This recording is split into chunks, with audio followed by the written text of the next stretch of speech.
Hey guys, Nick from Major Woodcraft. About done framing out this deck, and as you can see, it's not a small one. I kind of want to walk you through some things that make me one of the better contractors or builders for this kind of work around here. I'm gonna kind of build you ground up and just let you see what I've been working on. First thing I'd like you to notice is that to keep my job site pretty clean. It's more practical for me, but it's also a service to the homeowner because they live here. When I clock out, I go home to my house, but they gotta deal with whatever mess that I leave behind. So as you can see, I try and keep it pretty clean. Second thing I want to talk about, when you're building the deck, your posts are required to be set in caissons. There's a caisson in here. Same as this. This is a caisson.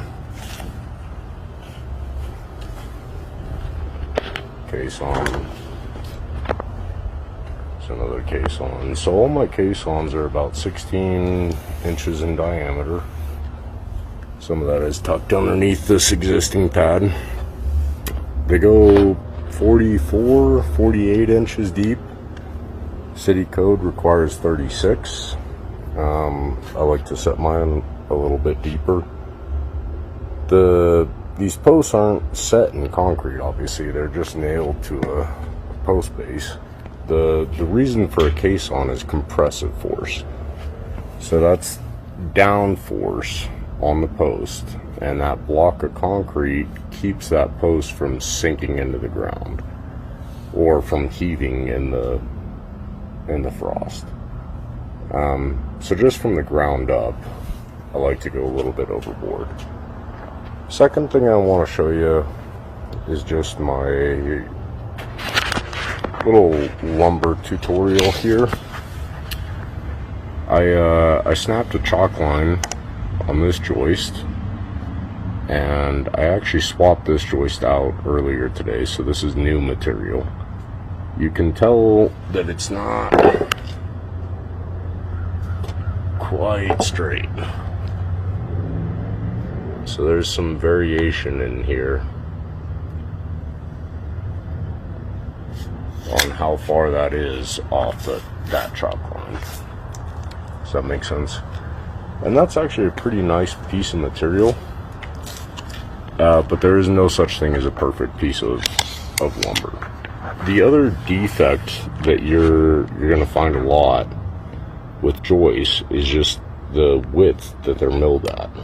So I got my tape on this. This is an offcut, and I got 7 3/16 on that. This is my new material, and I'm at 7 1/8, just under, between 7 1/16, 7 1/8. So the problem with laying joists on a deck is that if I just go through and drop all these joists in just as they are, I'm gonna have an 1/8 inch variation between all of them. So when I start building the deck, and the same is true for a beam actually.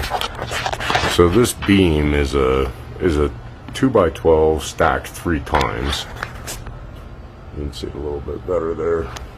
So that's essentially a 6x12 beam, and it's going to have some variation on that top. And if I just run all my joists on top of that beam, your deck is going to follow that same pattern, and it's going to look like a swimming pool. So that's just the nature of the beast. I'll show you how I deal with that, but that's to be expected. This beam's looking pretty straight.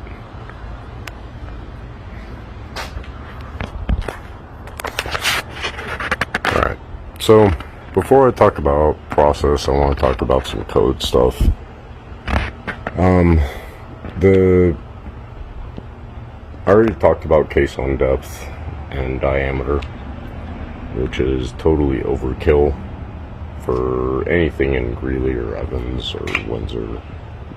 I like it, just concrete is cheap. That extra couple pounds of concrete actually does a lot to stabilize the deck long term.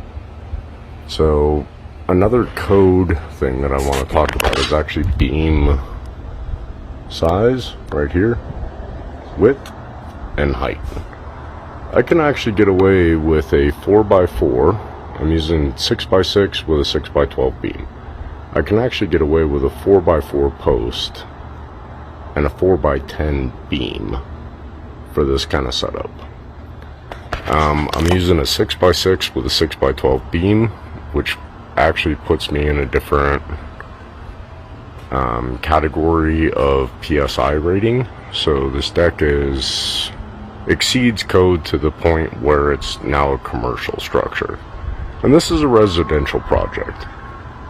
But there's an advantage to that. It's cheap on the material is cheap. The labor is the same essentially as putting in, whether I put in a 4x4 or a 6x6 does not matter to me.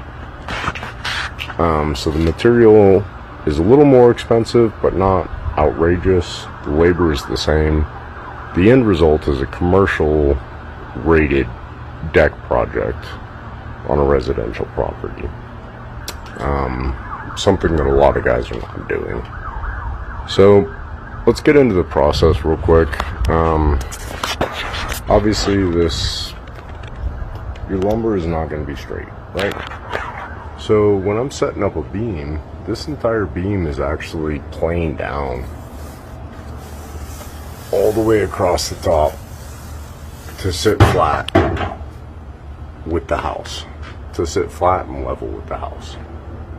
And it's planed down all the way across. And you're gonna see the same thing on your joists. So that joist actually need to be notched out a little bit. And then you move over here, that joist actually needed a little shim under it, a little 1/8 inch of composite material underneath that to get it to sit level and flat. Most guys are just gonna start plugging in joists and call it a day, and your deck is going to reflect that. Your deck is going to do that. Sway braces. So this is called a sway brace. That long piece of angle iron. Not required by code in Colorado. It is required by code in hurricane states. And what it does is keeps the deck from racking side to side. So again, not a code requirement. Takes a little bit of time to set that up. You gotta notch it into all of my joists, fasten it. It's kind of a process, but the end result is a much stronger deck. Let's talk about some hardware. So over here, I've got a cantilever set up. They got a bay window. And a lot of guys will just run these joists straight into the house. Your deck can fail for a number of reasons if you do that. So I've actually got a separate header right here that carries the weight of that cantilever instead of attaching to the house on that point. Let's see what else. Obviously hangers, the hurricane ties are excessive. They're $1.38. The cheap ones are 98 cents. Hurricane ties perform better in my opinion, so we use those.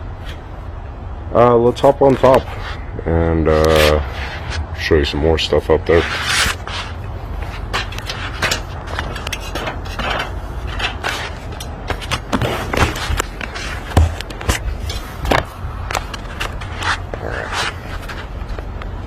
So beams, I like to flash any of my doubled or tripled beams Just keeps water from getting inside. You can kind of see that seam there. Keeps water from getting down in there. Yep. Not something that you see on your average deck.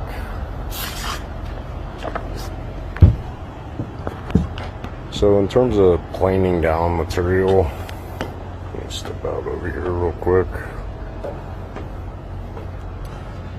You can see, here's a good example. This is new material. This spot has been planed down, starting here, just to get it perfectly flat.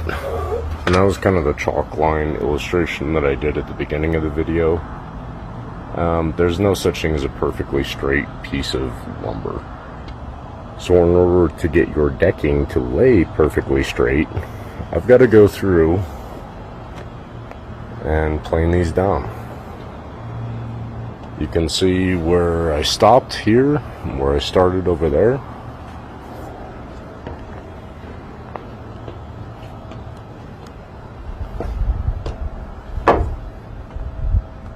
The end result is that, let me grab this tool here.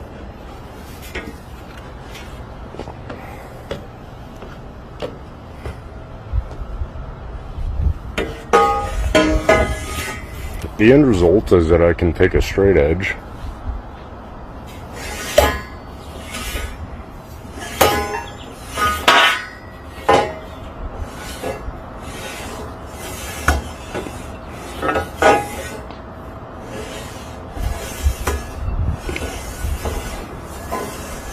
and I can slide it around the deck, and I know that everything is perfectly flat up here.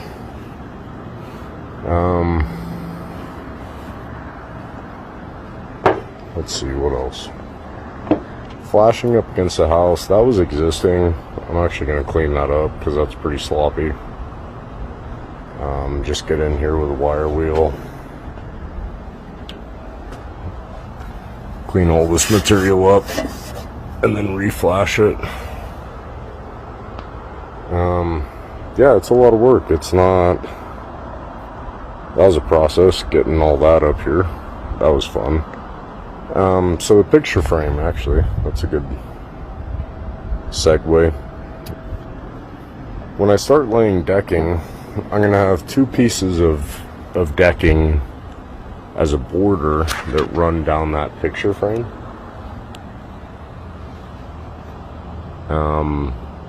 And that'll break up the deck into a 16-foot section and another 16-foot section over here. Just a lot cleaner than doing butt joints on a span like this. Like, this is obviously a pretty large deck, so it just breaks up that butt joint. I think that's about it. I build a really nice deck, so this is kind of a plug for myself. Hope you guys will share this with your friends.